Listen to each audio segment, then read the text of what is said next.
મારું નામ રણજીતસિંહ બનેશસિંહ બારડ.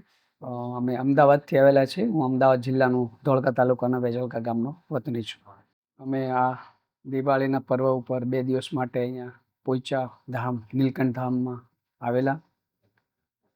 2 દિવસ રહેવાનો અમને અહીંયા ખૂબ આનંદ આવ્યો. અને અહીંની ખાસ કરીને મંદિરની જે વ્યવસ્થા છે તમામ પ્રકારની એ અદ્ભુત છે. ભગવાનના દર્શન સમયાંતરે આરતી, થાળ અને જે આપણી જૂની પરંપરાઓ છે એને સજીવન કરી હોય એવું આખું દ્રશ્ય મેં નિહાળ્યું છે. આ ઉપરાંત ભગવાનને રોજે રોજ સાંજે 5:30 થી 6:30 નગરયાત્રા કે જેમાં હાથી, રથ અને લોકો સાથે જોડાય છે અને એમાં પણ અદ્ભુત મને આનંદ થયો.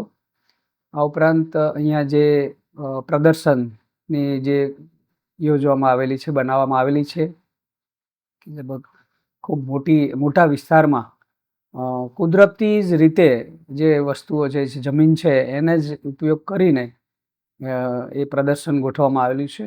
અને આ પ્રદર્શન જોતાં આપણને એવું લાગે કે આપણી જે સનાતન સંસ્કૃતિ જે છે એને એક સજીવન કરવાનો પ્રયત્ન કરવામાં આવેલો છે અને ખૂબ મોટા પાયે લોકો આ પ્રદર્શનનો પણ લાભ લઈ રહ્યા હતા.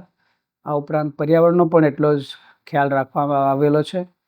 આ ઉપરાંત અહીંયા ગૌશાળા પણ છે કે જેમાં લગભગ 200 જેટલી ગાયોને અહીંયા રાખવામાં આવે છે અને ખૂબ સારી રીતે ત્યાં ગૌ પૂજન પણ આપણે કરી શકીએ છીએ અને ગૌ પૂજા પણ કરી.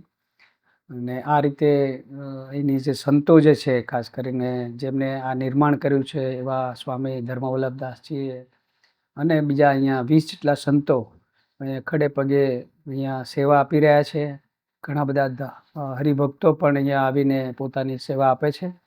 તો આ તબક્કે હું અહીંયા તમામ સ્વામીશ્રીઓનો અને ભગવાનનો આભાર વ્યક્ત કરું છું કે મને અહીંયા આ રીતે આ દર્શનનો લાભ અપાયો. આભાર. જય સ્વામિનારાયણ.